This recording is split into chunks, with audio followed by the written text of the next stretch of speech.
Hey everybody, Aaron Blaise here and welcome to another episode of Aaron's Art Tips.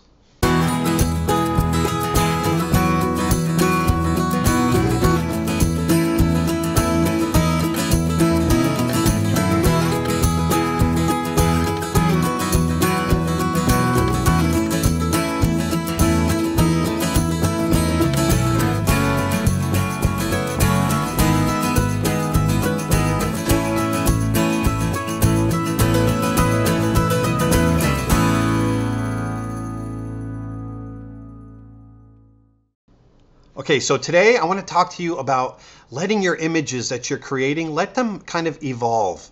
Whether you're an illustrator, you want to do a painting, you're doing concept work, even if you're a photographer, sometimes we go out with the intent of creating one image, but it turns into something else, and that's okay. That's the creative process. Sometimes we don't even know what we want to do, but it's about letting those creative juices flow and let something evolve. So I want to talk to you about that.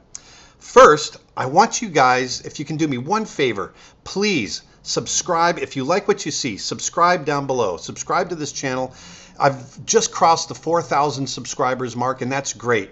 I want 100,000 subscribers. I want to teach this stuff to the world, and I really need your help by spreading the word and hitting subscribe down below. So if you can do that for me, that would be great. I really appreciate it. And then second, once again, I always got to give a shout out to my friends over at Wacom. Their tools that they provide for us in our industry are absolutely fantastic. Whether you use a tablet or you use a Cintiq like I do, which is drawing and painting right on the screen, they are the standard in our industry. So please go to their website. It's Wacom.com. It's WACOM.com.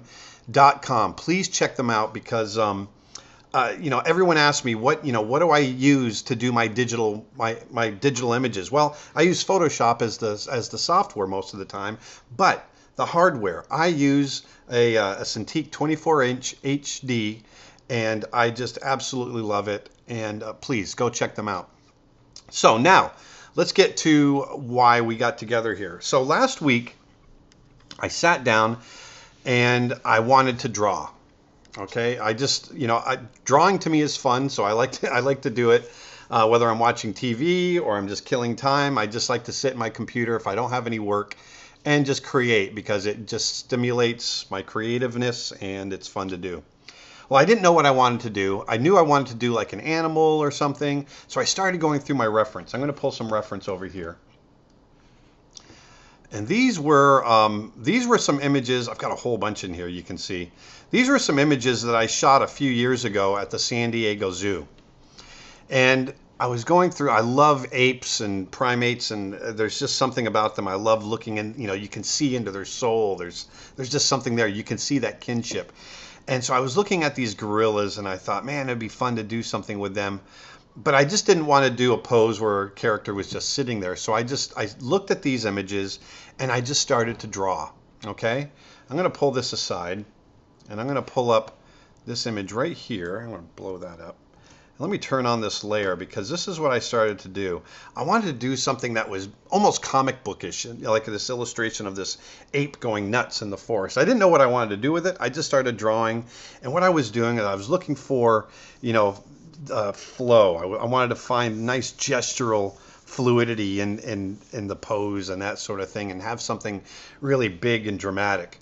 And so as I started to create this image, an idea started to come to me, and this is what I want to impart to you guys. Is just, if you just start drawing sometimes, and ideas will start to evolve.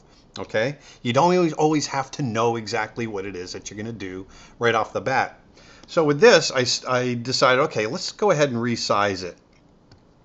And so I went up, go up to free transform, and I hit transform, and I decided to shrink it down. And I started moving it around, and I started finding what I thought was a pleasing place in the image here, in the composition. And then an idea started to evolve. I started thinking about maybe this ape was leaping out of the jungle. And so I worked on it and worked on it. And here's I'm going to move this over, and I'll show you the image that evolved out of that. Now this is the finished image right here.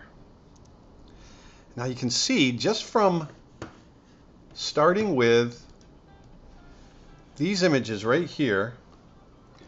Sorry, my phone started ringing. So just starting with these photographs right here, it started sparking some ideas. I just started to draw. I'm going to move these back, and you can see from that evolved this image. Now I started kind of thinking about some of my other fundamentals, like, you know, big quiet areas and areas of interest and that sort of thing to make a good composition. I started bringing in different textures and dramatic lighting and that sort of thing, and I created this image of this gorilla leaping out of the jungle. And I thought, okay, that's kind of cool. And I was done for the night, and I kind of got it out of my system, and I went to bed. Well, I woke up the next morning and I started looking at it, and this is the other thing too. Don't be afraid to go back in and work on some stuff. I was looking at it and I thought, you know what, this is kind of cool. I'm starting to get kind of a story out of it, but you know, maybe it can be better. So I started thinking about this idea, you know, I started thinking about Planet of the Apes. I'm a big fan of that whole franchise, and maybe there's like this big ambush in the jungle. And I wanted to give just enough story to where the viewer could kind of fill in the rest. And so I started to think about other gorillas. And so I saw this big quiet area here. And I've already got all this quiet area over on the right in the dark area. So I thought, you know what, this area over on the left, it could really use maybe a few more apes leaping from the jungle. And so with that, I started drawing again before I went into the studio and started working on Heart Story, which is a movie that I'm directing. I pulled this, I'm going to pull this over here. I started working a little bit more, and this is what I created. And so now I've got a few more apes down here. I made sure that they weren't as contrasty as the ape here. I made sure that their values were pushed back a little bit more. So our center of interest is still that main gorilla that I'd created the night before, but now we've got these apes that are also attacking, and I entitled it The Ambush. So now you've got kind of a little story, and it all kind of evolved just from these photographs that I was looking at the San Diego Zoo. And let me move that over there. And this is what came out of it. So don't be afraid to kind of let your mind kind of go and just let it evolve and come up with, you know, stories and that sort of thing. And you never know what you're going to come up with. Keep in mind also, though, I started with reference. I started with all these gorillas here. And so when I had anatomy questions in my head, I had something to refer to. So it's one thing to make things out of your head, which is what I'm recommending here, but also back it up. Find as much information about what you're creating as possible so that you can make your imagery accurate, if that's what you want it to be. But even if you're creating imaginary creatures and that sort of thing, try to base their anatomy and that sort of thing. Try to extract from reality. That's a whole other lesson though. But anyway, that's my little lesson today on letting your imagery evolve. It's okay when you sit down to draw. If you just want to draw, you don't know what you're going to do, that's great. That's fine.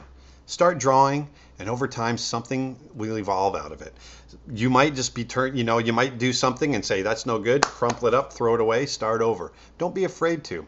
And then once you get something that looks nice, don't be afraid to walk away from it for a little while and come back and see if there's something else that can make it just a little bit better. Okay? So that's my lesson. Let your imagery evolve.